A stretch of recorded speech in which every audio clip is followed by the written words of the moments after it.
Once again आप सभी का आज वापस से स्वागत है। नया चैप्टर है, चैप्टर का नाम है थर्मोडायनेमिक्स।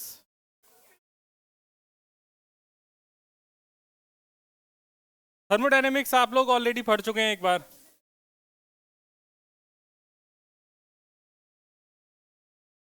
बिल्कुल। हाँ, ये आपका केमिस्ट्री का रिवीजन ही मानिए एक तरीके से। बस वर्क का जहाँ प्लस था वहाँ पर यहाँ माइनस हो जाएगा, बाकी सब कुछ सेम रहने वाला है। जहाँ जिस जैसे आप वर्क डन ऑन सिस्टम और वर्क डन बाई सिस्टम दो चीज़ें पढ़ते थे, तो बस वो साइन कन्वेंशन यहाँ पर चेंज हो जाएगी। केमिस्ट्री की एकदम अपोजिट साइन कन्वेंशन फिजिक्स में है। हाँ, वो फिजिक्स में शुरू से ही ऐसा चल रहा है, तो चल रहा है तो चलने दो। केमिस्ट्री मतलब केमिस्ट्री वालों ने जब पढ़ना शुरू किया तो उनको फिजिक्स नहीं आती थी ना। पहले फिजिक्स में थी। हाँ, आप लोगों को इंटेलिजेंट माना जाता है। अब आपस में बात करना अगर बंद करोगे तो हम आगे बढ़ाएं, वरना आपस में कर लो। कर लो, ऐसा कुछ जरूरी थोड़ी है बात पढ़ना। बातचीत कर लो पहले। हो गई क्या? कर लिया। ठीक है भाई, शुरू करते हैं। थर्मोडायनेमिक्स की शुरुआत हम ऑलरेडी पहले कर चुके हैं। थर्मोडायनेमिक्स में आप लोग जिन जिन चीज़ों से आपका आपको वाकिफ कराना है, वो एक तो है सिस्टम। सिस्टम क्या होता है? और सिस्टम के अलावा दूसरी चीज़ आपको समझना चाहिए, सराउंडिंग क्या होता है। आप लोग सिस्टम और सराउंडिंग की डेफिनेशन केमिस्ट्री में जानते हैं। सेम डेफिनेशन यहाँ पर एग्जिस्ट करेगी, उसके अंदर नहीं। सिस्टम और सराउंडिंग सेम रहने वाला। यहाँ पर जो लॉस की बात होगी, तो आप लोगों ने केमिस्ट्री में कितने लॉस पढ़े हैं? 3 लॉस पढ़े। कौन कौन से? First, second, third. अच्छा। फिजिक्स में आपका मुकाबला सबसे पहले जिस लॉ से हुआ था, जिसको आपने बोला था zeroth law. Zeroth law already मैं पढ़ा चुका हूँ, तो मैं इसे वापस से नहीं पढ़ाऊंगा, है ना। आप यहाँ पे डैश लगा के लिख देना, हम पढ़ चुके हैं। सबसे पहले आप लिख लिया जीरोथ लॉ, लिख लें और लिख लें हम पढ़ चुके हैं। जीरोथ लॉ की डेफिनेशन डेफिनेशन सब कुछ पढ़ चुके हैं। और उसका मतलब ये था कि अगर ए और बी आपस में इक्विलिब्रियम में है, बी और सी आपस में इक्विलिब्रियम में है, तो ए और सी आपस में थर्मल इक्विलिब्रियम में होंगे। ठीक है ना? याद आ गया सब? ठीक है। तो वही सारी बातें हैं। तो मैं फटाफट आपको जो थ्योरी वाली चीज़ें हैं वो लिखा देता हूँ। सिस्टम के बारे में भी आप लोगों को पता है, सिस्टम भी दो तरीके के होते थे। है हेट्रोजीनियस, होमोजीनियस। तो ठीक है, मैं लिखा देता हूँ। एक एक लाइन में फटाफट लिखते जाएंगे। लिखिए। The system which can be represented, points में लिखाऊंगा। System which can be represented in the terms of pressure, volume, temperature. A system which can be represented in the terms of pressure, volume, temperature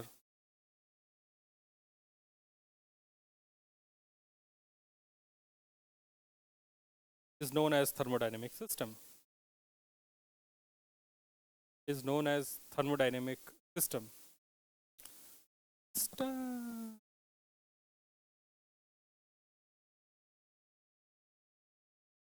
ये कुछ साल पहले बहुत चल रहा था ना। अच्छा, कैसे बोलते थे? कुछ महीनों पहले। अच्छा, वो एल्विस भाई के फैन थे क्या? एल्विस भाई के आगे कोई बोल सकता है क्या? मतलब जरूरी नहीं है जो सिस्टम आज तक आप पढ़ रहे हो उसे ही सिस्टम बोला जाए। हम थर्मोडायनेमिक्स की बात कर रहे हैं। तो पहले अपन देखते थे तो सिस्टम अपन किसी भी ब्लॉक को बोल देते थे। ब्लॉक प्लस वेज को सिस्टम बोल देते थे। स्प्रिंग प्लस ब्लॉक को सिस्टम बोल देते थे। दो ब्लॉक और एक स्प्रिंग को सिस्टम बोल देते थे। लेकिन अब वो कह रहा है कि जब आप थर्मोडायनेमिक्स में बात करेंगे, तो आपको किसी भी सिस्टम को डिफाइन करने के लिए उसका प्रेशर, वॉल्यूम और टेम्परेचर के टर्म्स में आप उसकी स्टेजेस डिफाइन कर पाएँ। जैसे मान लो इस कमरे का टेम्परेचर अभी T इज इक्वल टू 0 पर कुछ टेम्परेचर T1 है, प्रेशर P1 है और वॉल्यूम V1 है। तो T is equal to T पर कुछ देर के बाद मैं अगर इसका प्रेशर, वॉल्यूम और टेम्परेचर लिख पा रहा हूँ, तो इसका मतलब मेरे लिए एक सिस्टम की तरह एक्ट कर रहा है। ठीक है? तो पहले के सिस्टम और अभी के सिस्टम में ये अंतर है। और वो छपरी वाला सिस्टम तो बिल्कुल भी नहीं है, तो उससे बिल्कुल भी मिलाने की कोशिश ना करें। Next point, anything outside the system, anything outside the system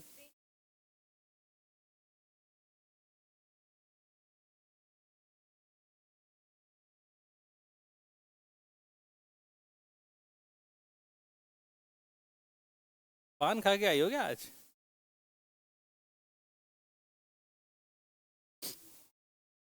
क्योंकि अभी मैं अपनी लास्ट क्लास कब थी, सैटरडे को थी ना?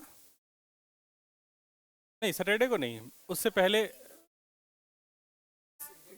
नहीं सैटरडे को क्लास थी, लेकिन मैं थर्सडे को, मेरा गला खराब था, तो मैं वो पान वाले के पास गया, मैंने कहा भैया पान खिला दो। तो मैं उधर से पान खा के आ रहा था जब तुम लोगों को मिला था, तो मैंने उससे कहा भैया सादा पान लगा दो। तो उसने कहा सादा पान, उसने 2 पान लपेट के दे दिए, 15 रुपए के 2 पान। वो तो एक पान उसका सिंगल काउंट होता है। ठीक है भाई, मैंने खा लिया, मैं वहां से खाता हुआ मस्त आराम से आया। मैं यहाँ सीढ़ियों तक चढ़ते चढ़ते मेरा सिर घूमने लगा। मैं यहाँ के क्लास में आके बैठ गया, मैं नहीं पढ़ा पाया। आधे घंटे बाद सही हुआ। तो मैं जब लौट के आया, मैंने कहा भाई क्या मिलाया था इसमें? अरे कुछ नहीं। मैंने कहा कोई तम्बाकू वगैरह मिलाई थी कि नहीं? बिल्कुल नहीं। मैंने कहा मेरा सिर घूम रहा था। तो उसने मुझे ज्ञान जो दिया वो ज्ञान मैं आपको बताता हूँ। उसने कहा कि देखो भैया क्या होता है, जो सुपारी होती है ना, वो सुपारी का जो बीज होता है वो बहुत नशीला होता है।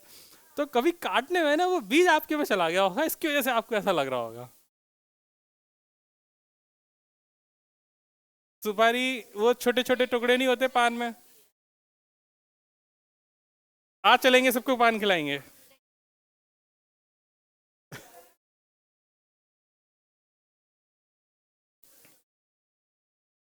बेचारे इतने भोले बच्चे हैं, इनको यही नहीं पता पान क्या होता है। हाँ जी, वह पता है। हाँ हाँ हाँ हाँ हाँ हाँ। हाँ बताओ बताओ। पापी। Anything outside the system, anything outside the system which exchanges energy, anything outside the system which exchanges energy with the system and and tends to change the property and tends to change the property tends to change the property of the system called surrounding.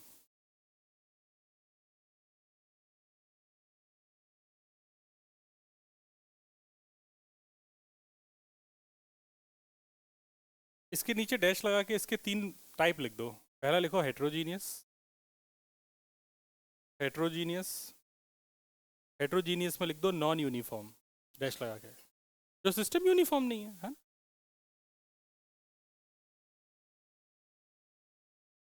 Heterogeneous system का मतलब क्या होता है? Non uniform. जैसे मान लो तुमने 2 ऐसे immiscible liquid डाल दिए जो अलग अलग हैं, तो यूनिफॉर्म नहीं रहा। तुमने एक ही टाइप की गैस भरी, यूनिफॉर्म हो गया। दूसरा होमोजीनियस सिस्टम लिखो, होमोजीनियस सिस्टम, कंप्लीटली यूनिफॉर्म। तीसरा लिखो isolated system.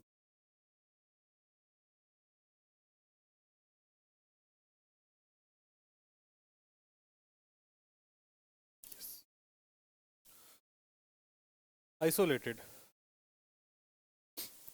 No exchange, no exchange of heat और matter, no exchange of heat और मैटर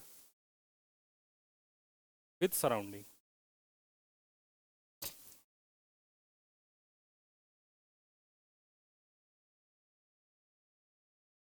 अब आपने 2 चीज़ें समझ ली, एक तो सिस्टम, और सिस्टम के बाहर क्या है? सराउंडिंग। इन दोनों को मिला देंगे तो सारा ब्रह्मांड आ गया, इसी को यूनिवर्स कहते हैं। Universe is equal to system plus,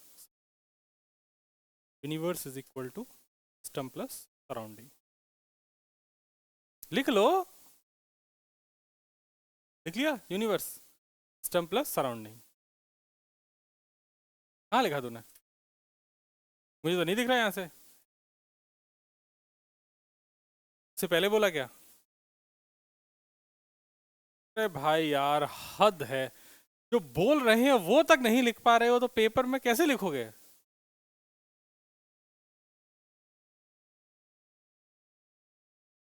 एक स्कूल में खोलूंगा कभी भविष्य में जिसमें सिर्फ नकल हुआ करेगी। तुम जैसे बच्चों का काम वहीं पर कराऊंगा मैं। ये इसके आसपास वाले होंगे काफी। चलिए। अरे यार, ये महिलाएं मतलब, इनकी जब भी बैठेंगी या तो सीरियल की बात होगी या मेकअप की बात होगी। भाई इसके अलावा कोई बात ही नहीं होनी है इनकी। Next.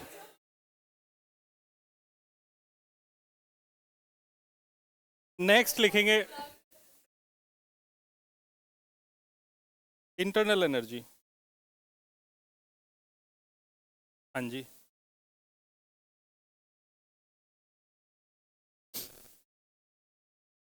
Internal energy.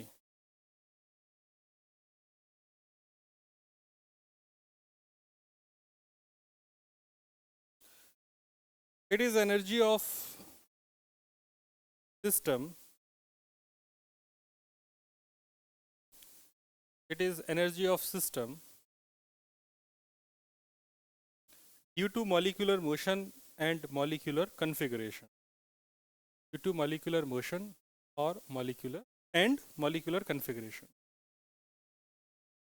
Due to molecular motion and molecular configuration.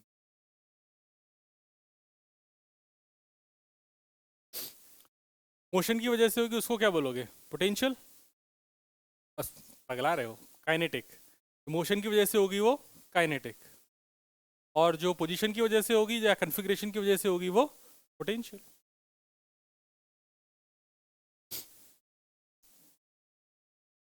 चलो भाई।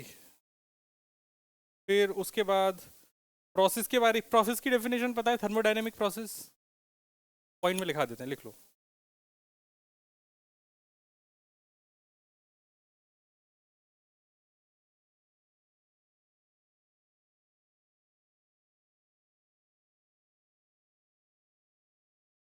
Thermodynamic process is said to take place.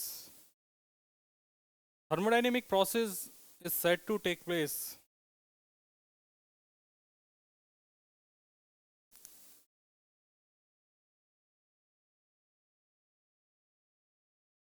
if change occurs in the state of thermodynamic system. If change occurs in the state of thermodynamic system.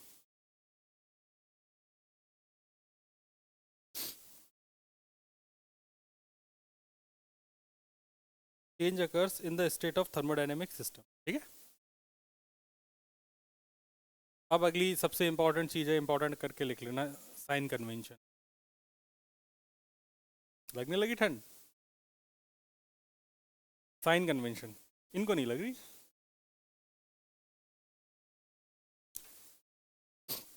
Thermodynamic system पढ़ लिए, अब अपन देखेंगे sign convention. Sign convention में important mark कर ही लिया, लिखते जाओ। Heat gained by system positive, heat gained by system positive, heat lost by system negative. ये तो केमिस्ट्री में भी सेम था, है ना? Work done by system, work done by system कैसा मानते थे केमिस्ट्री में? यहाँ पे पॉजिटिव है। Work done by system positive, work done on system negative, work done on system negative. Increase in internal energy, increase in internal energy obviously increase है तो positive, and decrease in internal energy negative. Increase in internal energy positive, decrease in internal energy negative. Done.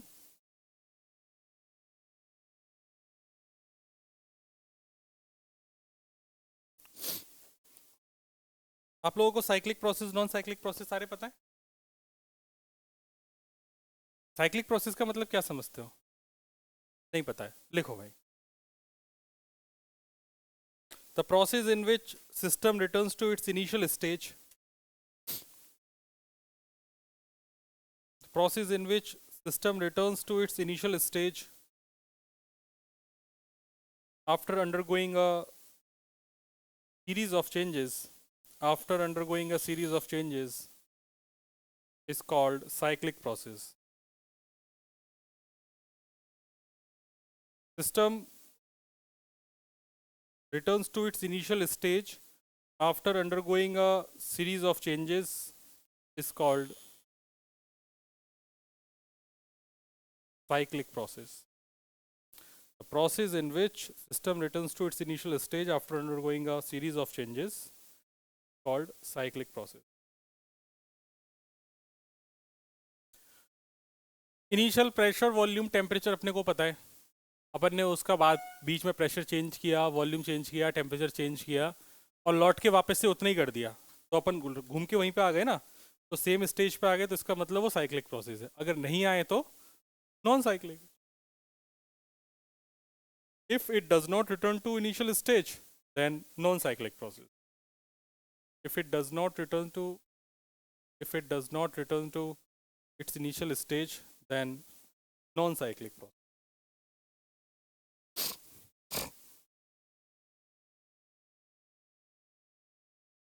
अगला important mark करके लिख लेंगे, quasi static QUASI, QUASI quasi static और equilibrium process, quasi static और equilibrium process.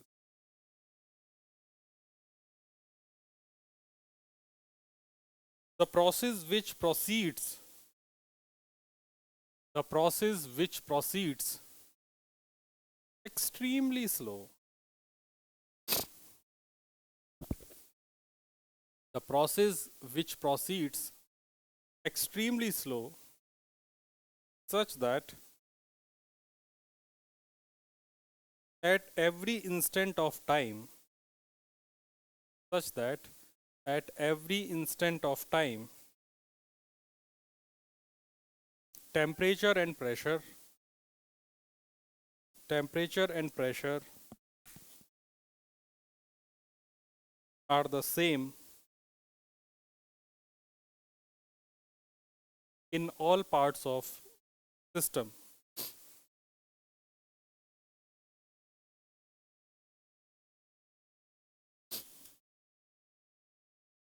Next,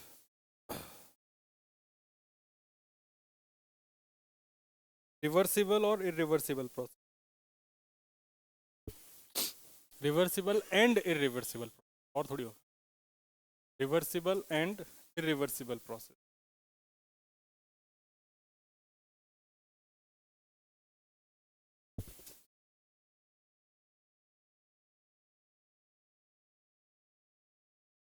Reversible process is one in which changes in reversible process one in which the changes in heat and work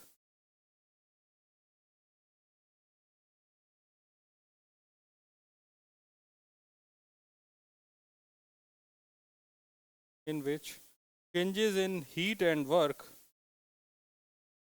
of direct process from initial to final state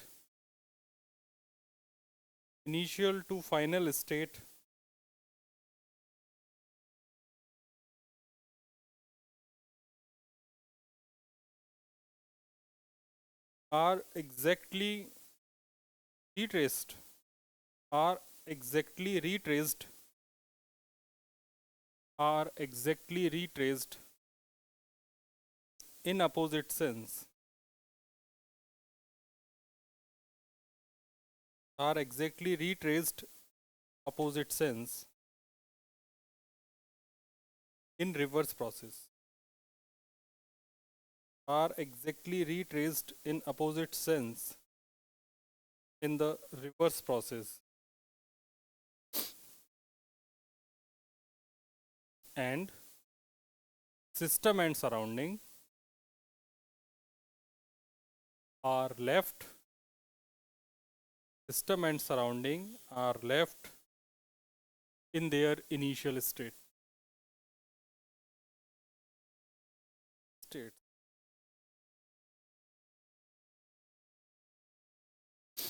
This is ideal concept.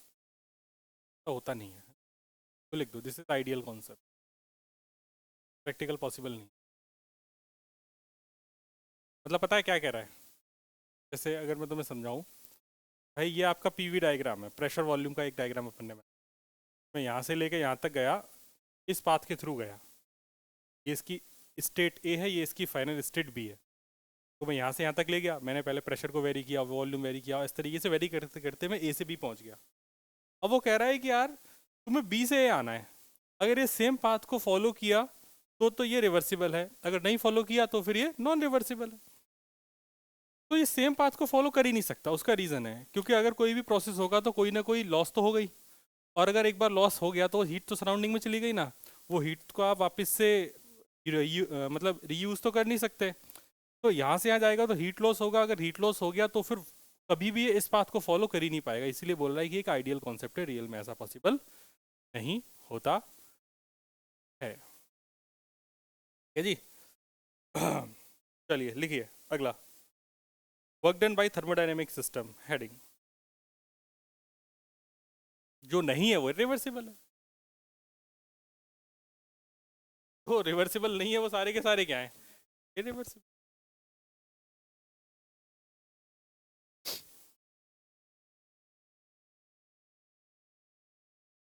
Thermodynamic system,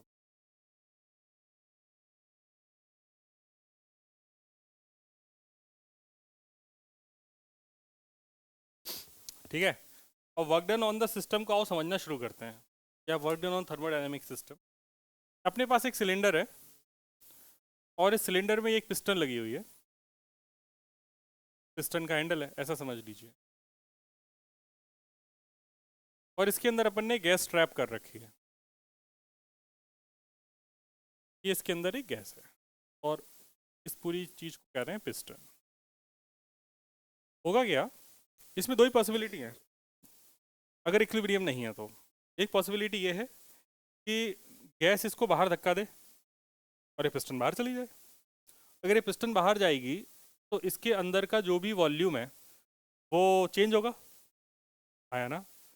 तो अगर if volume increases, इसका volume अगर increase हुआ तो इसका मतलब क्या हुआ, then work done by gas, gas ने इसको धक्का मारा ना। अगर हम बोल रहे हैं वर्क डन बाई गैस तो हम इसको ये भी बोल सकते हैं वर्क डन बाई सिस्टम, क्योंकि गैस का ही नाम यहाँ पर सिस्टम है, गैस ही तो एक्सपांड हो रही है। अगर गैस एक्सपैंड हो रही है तो अपन ने उसको सिस्टम का नाम दे दिया। अगर इसका वॉल्यूम बढ़ेगा तो गैस ने बाहर धक्का दिया तो वर्क डन बाई गैस है। वर्क डन बाई गैस है मतलब वर्क डन बाई सिस्टम है। वर्क डन बाई सिस्टम है तो इसका जो नेचर होगा वो कैसा होगा, पॉजिटिव या नेगेटिव, पॉजिटिव। केमिस्ट्री में होता तो कैसा होता, नेगेटिव। अब दूसरी कहानी, इफ वॉल्यूम डिक्रीजेस। अब वॉल्यूम अपने आप तो डिक्रीज होगा नहीं, वॉल्यूम डिक्रीज करने के लिए तुमने पिस्टन पे फोर्स लगाया होगा, आया ना।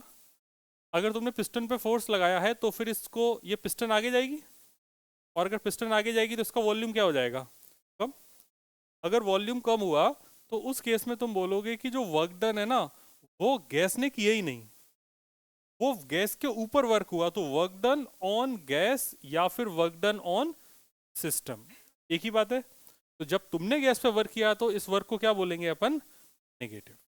तो हमारे यहाँ पर फिजिक्स में ऐसा समझना है कि जो माई बाप है वो सिस्टम है, वो गैस है। अगर गैस एक्सपेंड हो रही है तो वर्क पॉजिटिव है, अगर गैस कंप्रेस हो रही है तो वर्क नेगेटिव है। हम माई बाप नहीं है, फोर्स हमने लगाया है, आया ना। तो अगर देखें तो हमारा वर्क अगर देखोगे तो work done by me is positive, work done by external is positive, लेकिन हमें उससे मतलब नहीं है। हमें मतलब है गैस से। क्या गैस कंप्रेस हुई, हाँ, तो वर्क डन नेगेटिव। क्या गैस एक्सपेंड हुई, वर्क डन पॉजिटिव। और हमें हमेशा वर्क डन बाई सिस्टम का ही बात करनी है, वर्क डन बाई एक्सटर्नल की बात हम कभी करने वाले। समझ गई बात को? तो इस बात को लिख लेंगे।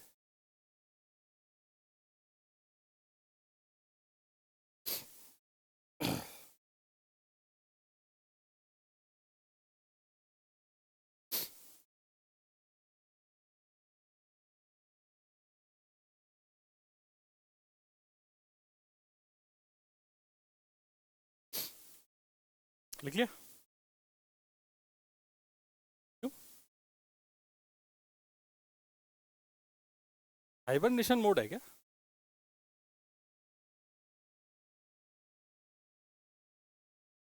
सारी चश्मा कहाँ है तुम्हारा?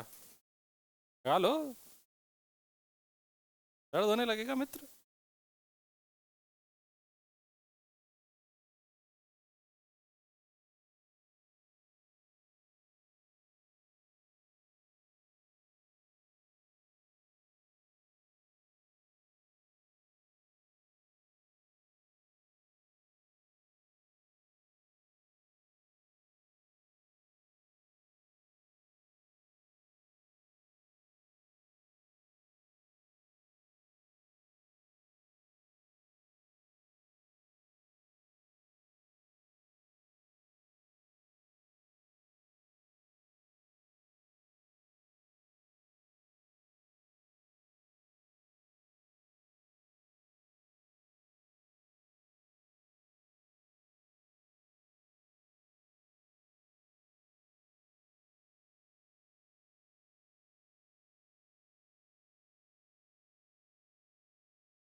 चलो शुरू करते हैं।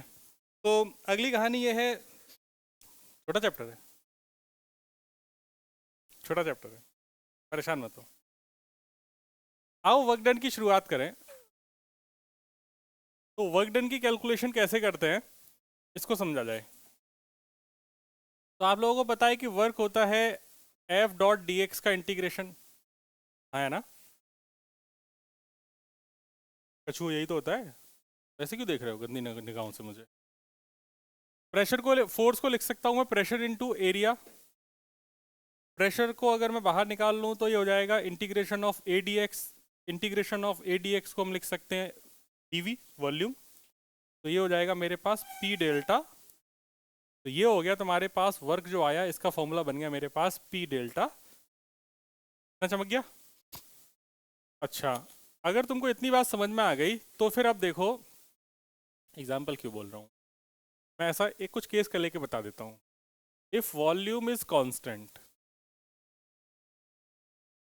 अगर वॉल्यूम कांस्टेंट होगा तो अगर मैं तुम्हें इसका बोलूँ कि पीवी ग्राफ बनाओ, तो आप बोलोगे देखो सर पीवी ग्राफ इसका बनेगा ऐसा, क्योंकि वॉल्यूम तो कांस्टेंट है। अब वॉल्यूम कांस्टेंट है तो अब यहाँ पर इस इंटीग्रेशन पी डीवी का हम एक और मतलब देख सकते हैं। इसका मतलब है एरिया अंडर, बोलना मुंह से, P versus V graph. Pressure versus volume graph का जो एरिया है वो भी अपने को वर्क दे देगा। तो यहाँ पर पीवी ग्राफ का एरिया देख रहे हैं तो कोई एरिया है ही नहीं, क्योंकि ये तो स्ट्रेट लाइन है। दूसरा सोचने का तरीका कि तुम यहाँ से लेके यहाँ तक गए, तुम्हारा वॉल्यूम तो सेम ही रहा ना। वॉल्यूम सेम रहा तो डेल्टा भी कितना हो गया, जीरो। तो ऐसे केसेस में जब वॉल्यूम कांस्टेंट है तो उस केस में जो वर्क होगा वो लिखोगे P V final minus V initial is equal to P V minus V, तो आंसर हो जाएगा अंडा। दूसरा भाई, चलो मैं कह रहा हूं कि if volume is increasing, volume बढ़ने लगा, तो वॉल्यूम भर लिया भाई। ये हो गया प्रेशर अपने पास, इधर हो गया वॉल्यूम। तो वॉल्यूम मान लो ऐसे इंक्रीज हो रहा है, नहीं कोई पैराबोला नहीं है, ऐसा हो रहा है। तो वॉल्यूम अगर इंक्रीज हो रहा है तो अपन को ध्यान ये रखना है कि भाई फाइनल वॉल्यूम यहाँ पर अगर इंक्रीज हो रहा है तो फाइनल तो ऑब्वियसली ज़्यादा ही होगा ना, फाइनल ज़्यादा होगा और इनिशियल कम होगा। तो ऐसे केस में ये जो एरिया होगा, ये वाला एरिया आपको वर्क देगा, है ना। ये आपका वी इनिशियल हो गया और ये आपका क्या हो गया, वी फाइनल। तो ऐसे केसेस में जो वर्क होगा वो कैसा हो जाएगा, पॉजिटिव।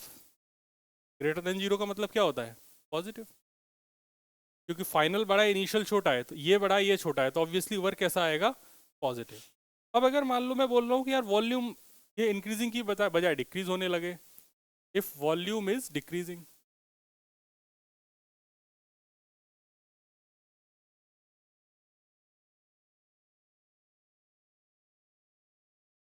अगर लाला वॉल्यूम डिक्रीज होने लगेगा, तो ये प्रेशर है ये वॉल्यूम है, तो इस केस में डिक्रीज तुम दिखाओगे कैसे, तुम्हें हमेशा तीर के निशान से ही दिखाना पड़ेगा। बिना तीर के निशान के तो अपन बता ही नहीं सकते कि किधर इंक्रीज हो रहा है किधर डिक्रीज हो रहा है। इस केस में ये वी इनिशियल होगा और ये वाला वी फाइनल होगा। तो यहाँ पर अगर डिक्रीज हो रहा है तो वी फाइनल कम होगा और वी इनिशियल ज़्यादा होगा। अभी भी जो वर्क होगा वो तो यही एरिया देगा ना, है ना। तो ऐसे केस में जो तुम वर्क लिखोगे वो वर्क हमेशा फाइनल कम है इनिशियल ज़्यादा है, तो ऐसे केस में जो वर्क होगा वो लेस देन जीरो, मतलब वर्क ऐसा हो जाएगा, नेगेटिव। ठीक। तो हमें ये देखना पड़ेगा कि एरिया इंक्रीज हो रहा है या डिक्रीज हो रहा है। अगर इंक्रीज हो रहा है तो एरिया तो निकाल लोगे, तो मान लो ट्रायंगल बन गया, कभी रेक्टेंगल बन गया, तो एरिया तो निकाल लोगे।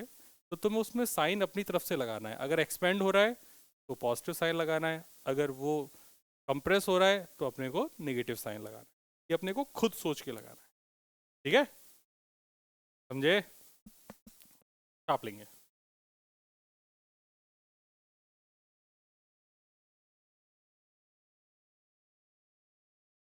देखिए, वॉल्यूम इंक्रीज डिक्रीज करेगा तब तो आपने देख लिया, है ना। साइक्लिक प्रोसेस को अगर देखना है यहाँ पर, तो साइक्लिक प्रोसेस कैसा दिखता है वो भी समझ लेते हैं।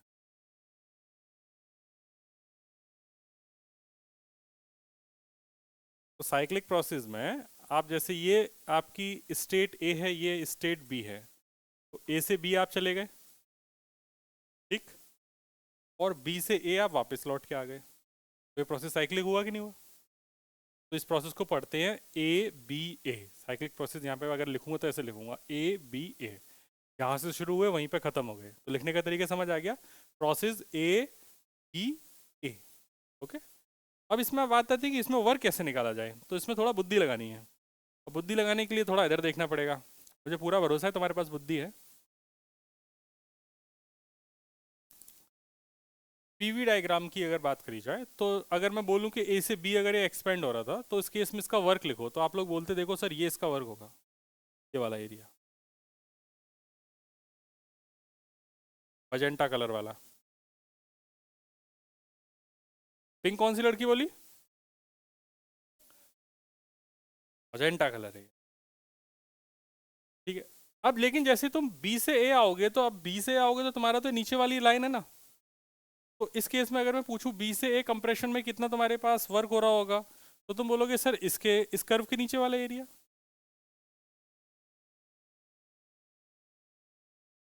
ऐसे ही तो लिखते, है ना। तो मैं इसको अलग से अगर दिखाऊं तुमको, तो दो टुकड़ों में तोड़ के तुम एक बार में समझ जाओगे। मैं दो टुकड़ों में तुम्हें तोड़ के दिखा रहा हूँ। जैसे ये हो गया तुम्हारा ए से बी, टक टक टक टक टक टक, टिक टिक टिक टिक टिक टिक।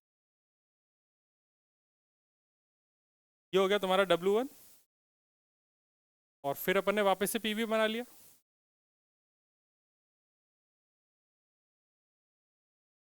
इन दोनों का कॉम्बिनेशन, ये ए से बी अपन ऐसे गए और बी से ए अपन ऐसे आ गए। इसमें आप बोलेंगे वापस से W2। क्या लग रहा है कौन सा पॉजिटिव है कौन सा नेगेटिव है, फर्स्ट वाला पॉजिटिव है, सेकंड वाला नेगेटिव है। तो अपन बात कर रहे हैं work done of cyclic process. जब भी साइक्लिक प्रोसेस के वर्क की बात आएगी तो आप बोलोगे ये हो जाएगा W1 माइनस W2। सही बात है। अगर W1 माइनस W2 हो गया, क्योंकि आपको पता है कि कंप्रेशन में वर्क नेगेटिव होगा, ये W2 हो जाएगा नेगेटिव, और ये वाला वर्क कैसा हो जाएगा एक्सपांशन का पॉजिटिव।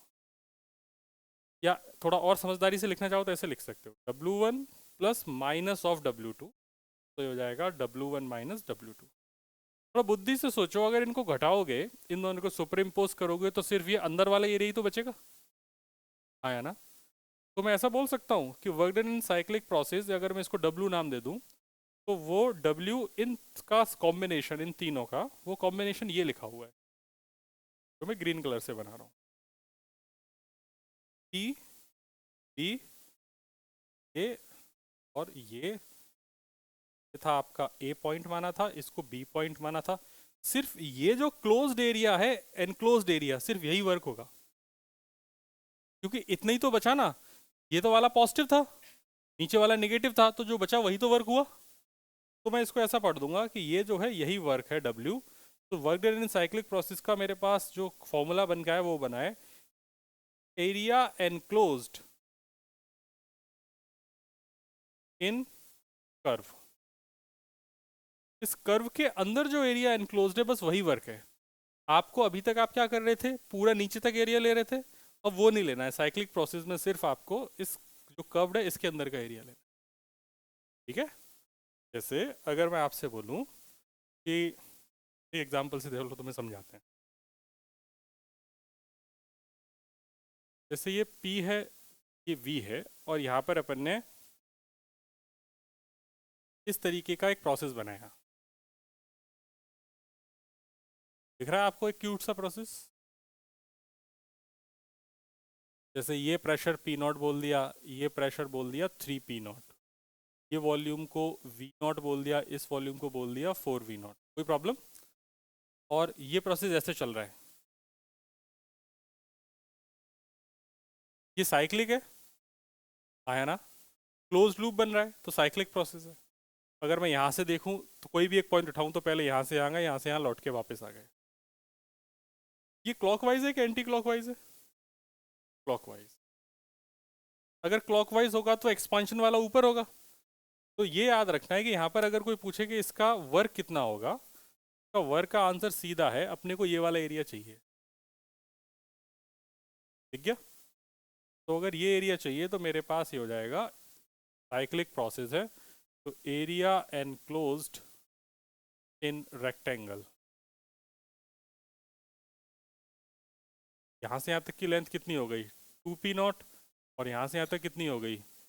3V0। तो मेरे पास एरिया बन गया 3V0 इंटू 2P0, तो आंसर हो जाएगा 6P0, ठीक है। P0 V0 लिखा है नीचे। अब अगर मान लो ये क्लॉकवाइज ना होके ये सिर्फ एंटी क्लॉकवाइज हो जाए, सुनना बड़े गौर से, सिर्फ क्या हो जाए? Anti clockwise. एंटी क्लॉकवाइज होते ही देखो चीजें कितनी बदल जाएंगी। यही वाला है ना, अभी तक तो ए से भी क्या हो रहा था, एक्सपांशन हो रहा था, तो इस तरीके से बनना था क्लॉकवाइज, ये कैसा बन गया? Anti clockwise. एंटी क्लॉकवाइज में ज्यादा एरिया कौन सा होगा? ज्यादा एरिया तो हमेशा ऊपर वाला ही होगा। और ऊपर वाला एरिया किसका है, कंप्रेशन का या एक्सपांशन का? और कंप्रेशन का एरिया कैसा होता है? नेगेटिव। तो इसका जो फाइनल आंसर आएगा वो कैसा आएगा? नेगेटिव। तो इसको एक कॉन्सेप्ट के तौर पर याद रख दो कि यहाँ पर आपके पास साइक्लिक प्रोसेस में जो वर्क डन बाई, या ऐसा बोल दे, एरिया एनक्लोज्ड इन कर्व, ये तो हो गया वर्क डन। और if cyclic process is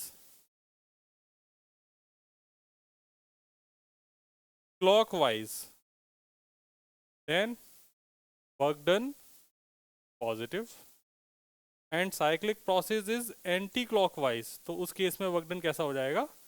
negative. समझ गए बात को? निकालना एरिया ही है, बहुत आसान है, लेकिन हमेशा प्लस माइनस में गलती होगी। क्लॉकवाइज कैसा रहेगा? एंटी क्लॉकवाइज, और पूरा एरिया नहीं निकालना है साइक्लिंग में। साइक्लिंग में सिर्फ कितना निकालना है, area of the area enclosed in the curve. ठीक है, छापिए। कहाँ तक छाप चुके हैं इसमें, यहाँ से छापना है, छापिए। हेडिंग लिखी जाए फर्स्ट लॉ ऑफ थर्मोडायनेमिक्स। अब आप लोग तैयार हैं। First law of thermodynamics, thermodynamics का प्रथम नियम। First law of thermodynamics.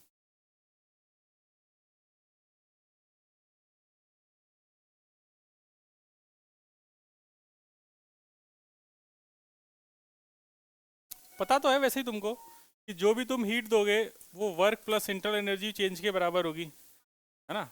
आप लोगों ने थोड़ा उल्टा पढ़ा था, आप लोगों के वो वर्क की जगह नेगेटिव था, तो आपने बोला था कि केमिस्ट्री में उल्टा पढ़ा था ना, याद भी नहीं है क्या।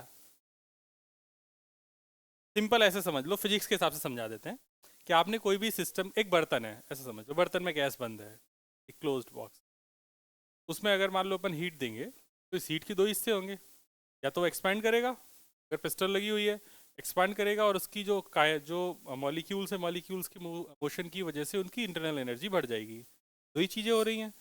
तुम्हारे पास हीट के दो हिस्से हुए ना, एक तो वर्क करने में गया और दूसरा इंटरनल एनर्जी को चेंज करने में चला गया। बस इसी को फर्स्ट लॉ ऑफ थर्मोडायनेमिक्स कहते हैं। देख लो, मैं शब्दों में भी लिखा देता हूँ, बाकी ये काम की चीज़ है, क्वेश्चन इसी से होने हैं। Q is equal to W plus delta U. हाँ, तो वर्क नेगेटिव होता है ना, चले। हाँ,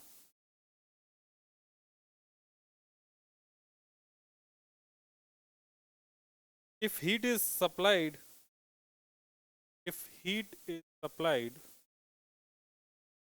to a system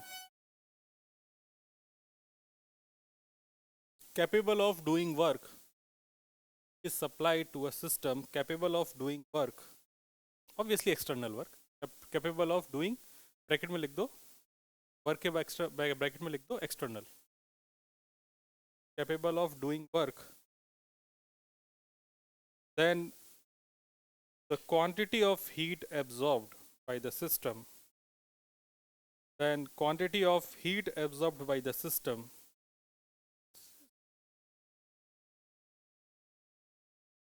heat absorbed by the system is equal to sum of increase in internal energy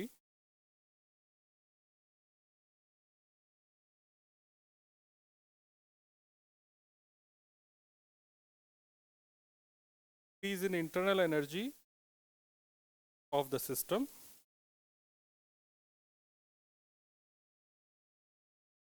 internal energy of the system and work done by the system and work done by the system। ये डब्बे में बंद करके लिख लेना भाई, यही है बस जो माई बाप है अपना। Q is equal to W plus delta U. ठीक है, अब इसमें कुछ कुछ बातें अपन लिखाएंगे, आप लोगों को लिख लेनी है।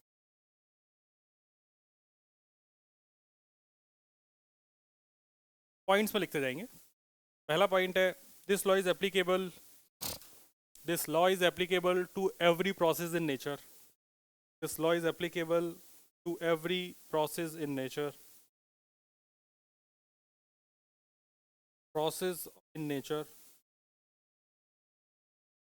नेक्स्ट पॉइंट स्टार मार्क करके लिख लेना, this law is based on conservation of energy, this law is based on conservation of energy. MCQ में पूछ, law is based on conservation of energy.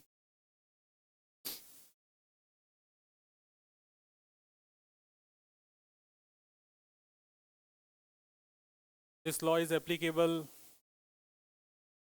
For liquid solid gas, तीनों के लिए।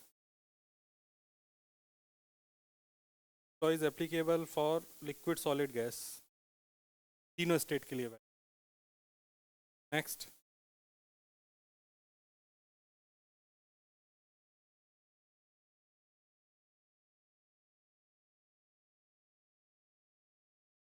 Again star mark करके लिख लेना, change in internal energy delta U, delta U, change in internal energy is delta U does not depends path.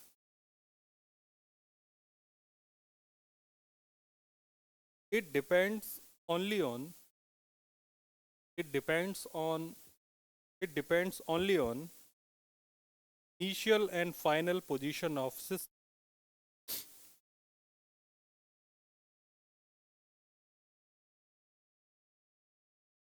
So this is a state function. State function. While work and heat are process dependent, while work and heat are process dependent, while work and heat are process dependent,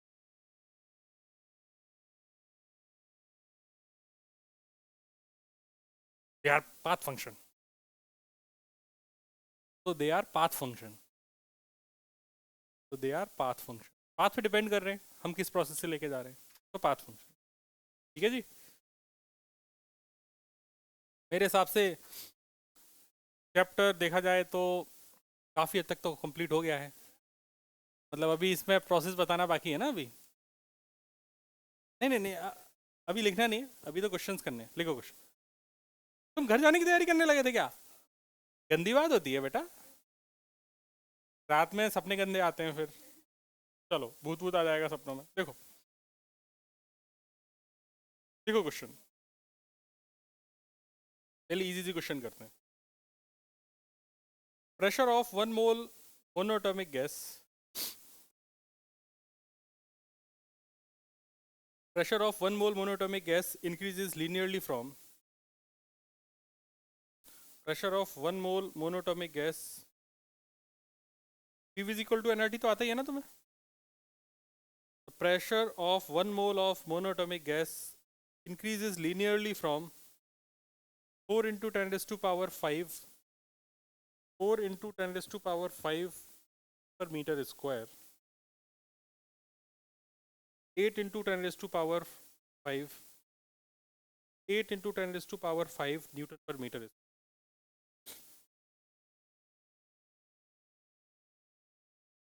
When its volume increases from 0.2 meter cube 0.2 meter cube 0.5 meter cube 0.2 meter cube 0.5 meter.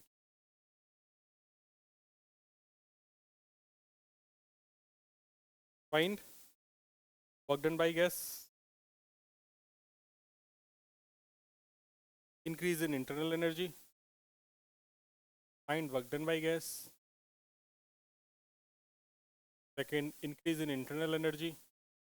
Third is amount of heat capacity, amount of heat supplied.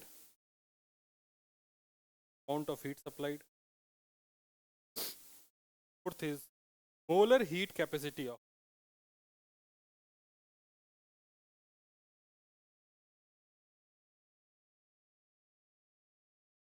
increase in and amount of heat supplied, and fourth है molar heat capacity. आपके सामने मैं चित्र बना रहा हूँ, जल्दी मत करो, देख लो पहले. इनिशियल प्रेशर कितना दिया था? 4 into 10 raised to power 5 और फाइनल कितना है? 8 into 10 raised to. अब करो, कनेक्शन लगाई दिया.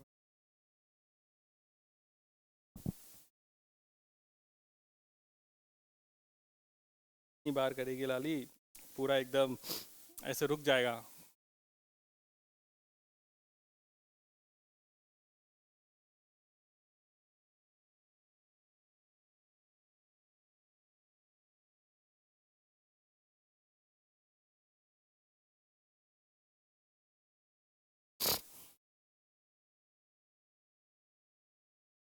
जुकाम बढ़ क्यों रहा है मुझे? आया था तब तो नहीं था इतना.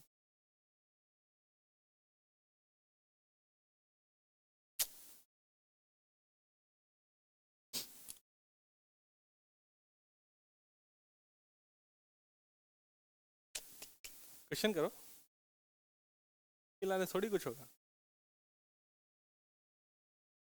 अरे करना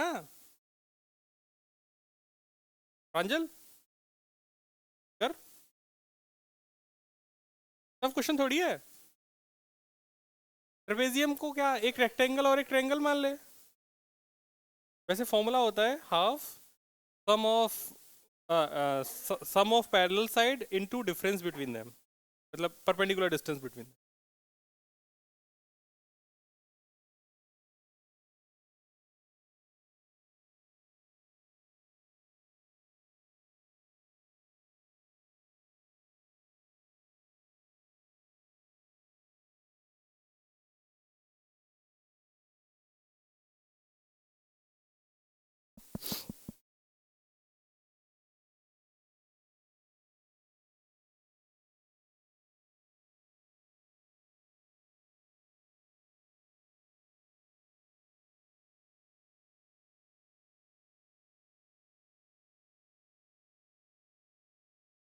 वर्क डन इज 1.8 इंटू 10 की पावर 5।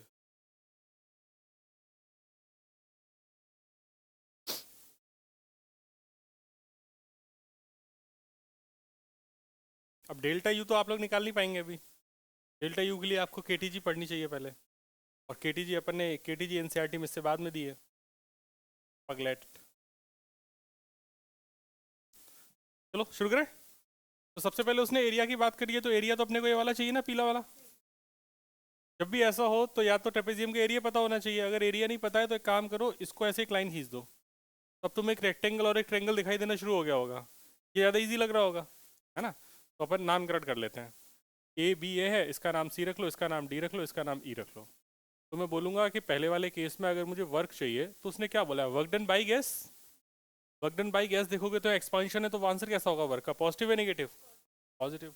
तो अपन बोलेंगे कि यार भाई यहाँ पर एक तो हमको एरिया चाहिए पीला वाला, मतलब एक तो ट्रायंगल का एरिया चाहिए प्लस और एक रेक्टेंगल का एरिया चाहिए। यही है ना क्वेश्चन। तो ट्रायंगल का एरिया निकाल लेते हैं। हाफ बेस अपने पास कितना है, तो 0.5 में से 0.2 गए तो बच गया 0.3। तो बच्चों ने 0.3 लिख दिया। इनटू हाइट की बात कर लेते हैं, तो 8 में से 4 गए तो 4 बचते हैं, तो 4 इंटू 10⁵ यहाँ से याद लेके यहाँ तक की हाइट हो गई 4 इंटू 10⁵ फिर आ जाओ भैया रेक्टेंगल के, तो उसमें अगेन दिस इंटू दिस, तो ये हो जाएगा 4 इंटू 10⁵ इंटू 0.3। सबसे पहले ये 10⁵ निकम्मे को बाहर निकालो, तो हो जाएगा 0.6, और ये बचेगा आपका 4 या 12 1.2। तो आंसर हो जाएगा 1.8 इंटू 10⁵ काश नहीं, गलत आंसर आ रहा है तुम्हारा। ठीक है, इतना समझ में आ गया। पीछे हाँ भाई, समझ में आया, आंसर आ गया था क्या, कर रहे थे, करते करते हो जाएगा। दूसरे में क्या पूछा है, डेल्टा यू। हाँ, अब देखो डेल्टा यू निकालने के लिए आपके पास थोड़ा सा ज्ञान होना चाहिए, वो ज्ञान आपके पास अभी नहीं है। तो इसकी वजह से आप चाहो तो इस पार्ट को छोड़ सकते हो अभी, तो आप केटीजी पढ़ लोगे तभी कर पाओगे। मैं अभी समझा भी दूंगा तो भी तो आप लोगों को समझ में नहीं आएगा, और अगर सेकंड नहीं आएगा तो थर्ड भी नहीं आएगा, क्योंकि सेकंड में आपसे क्या पूछ रखा है, क्यू पूछ रखा है, तो उसके लिए आपको डेल्टा यू चाहिए, जो कि आपको यहाँ पर नहीं दे रखा है, तो मुश्किल हो जाएगा आपके लिए।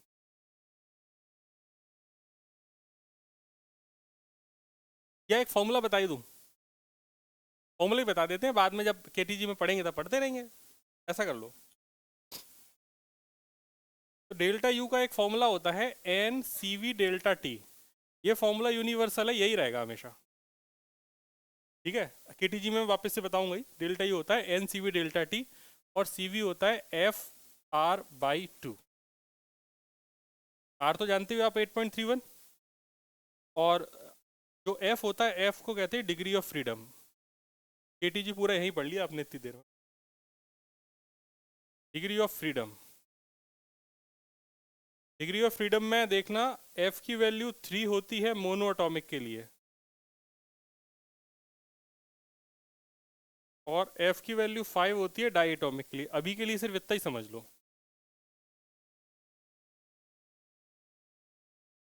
इतना ज्ञान से काम हो जाएगा अभी। अब बताओ इसमें कितने मोल दिए थे क्वेश्चन में, 1 मोल, बस हो गया काम अपना। अब डेल्टा यू आपको चाहिए, ये चाहो तो डब्बे में बंद करके लिख लेना अलग से ताकि याद रहे। मैं ऐसे क्वेश्चन और भी कराऊंगा, एनसीईआरटी में तो नहीं है ऐसे क्वेश्चन, लेकिन मैं कराऊंगा। तो डेल्टा यू की अगर बात करेंगे तो एन सी वी की वैल्यू डाल देंगे अपन F R by two into delta T. तो ये फॉर्मूला बन गया F by two N R delta T. ये बना कि नहीं बना? आप लोगों ने P V is equal to N R T सुना है ना? नहीं सुना क्या? सुना है ना? तो इस फॉर्मूले को अपन ऐसे भी तो लिख सकते हैं, delta U is equal to F by two P two V two minus P one V one. ये बात से आप इत्तेफाक रखते हैं?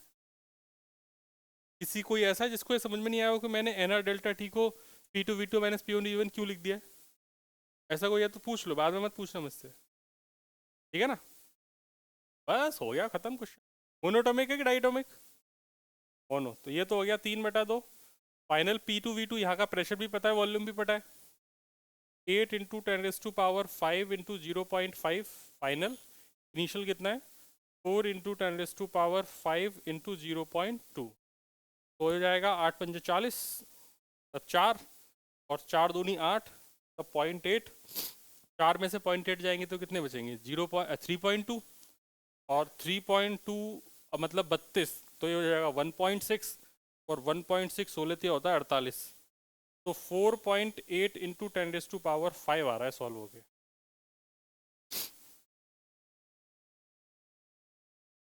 ठीक है ना? मेरी कैलकुलेशन है, आप लोगों को चाहो तो खुद सॉल्व कर सकते हो। क्या आप लोग ये सोच पाए कि मैंने कैलकुलेशन कैसे करी है? दिमाग एक जगह रहेगा तो समझ में आएगा, है ना? भटका हुआ होगा दिमाग तो नहीं समझ में आएगा। जिनका दिमाग भटका हुआ है वो सॉल्व कर लो, 2-3 लाइनें और लिख लो बीच।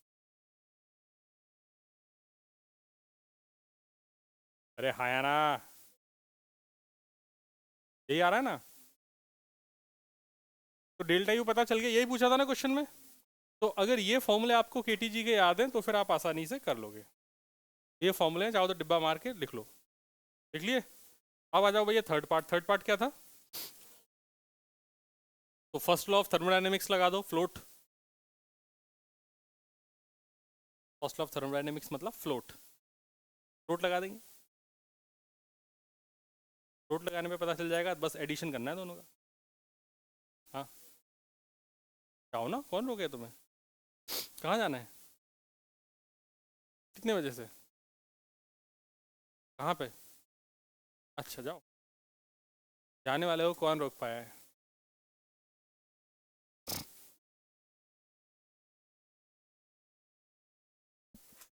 अरे यार किताब इतना मत फेंक के जाओ, आराम से जाओ।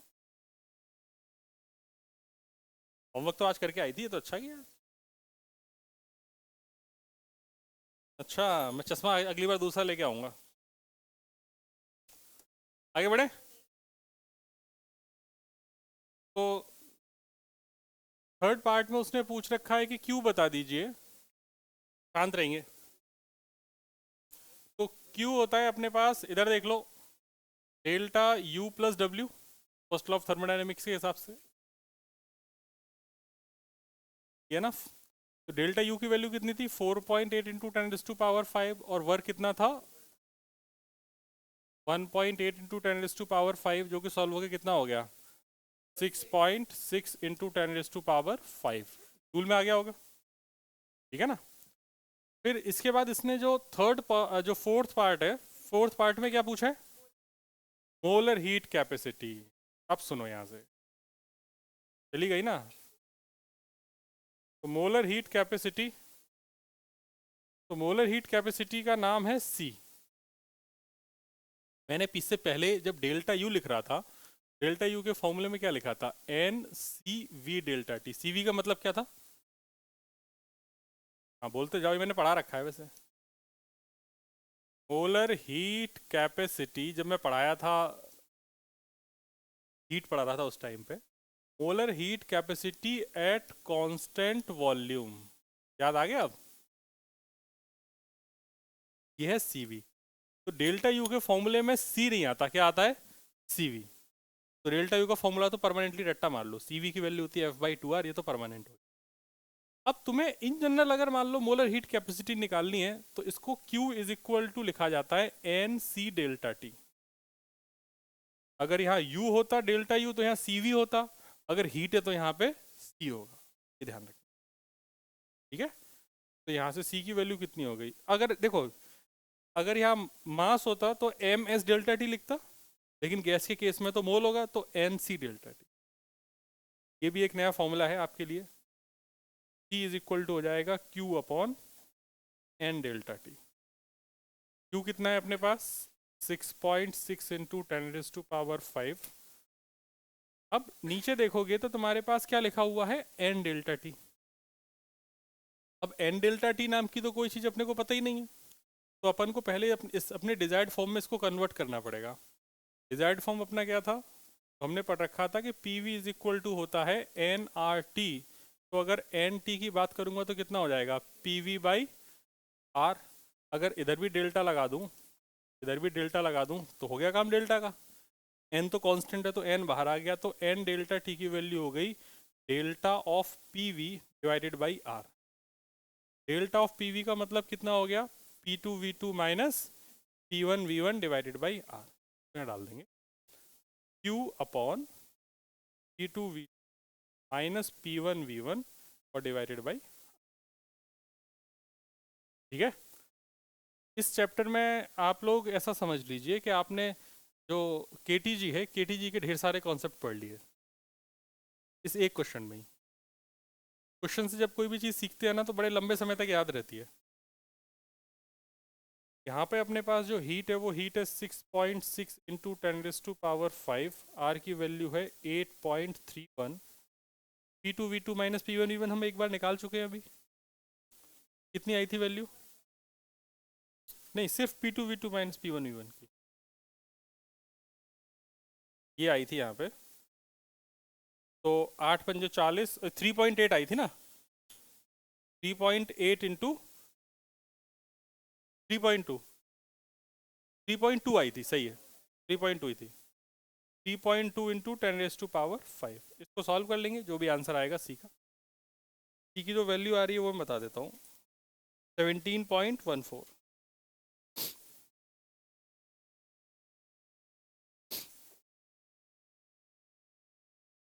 यूनिट किस में रहेगी इसकी, जूल पर मोल पर केल्विन।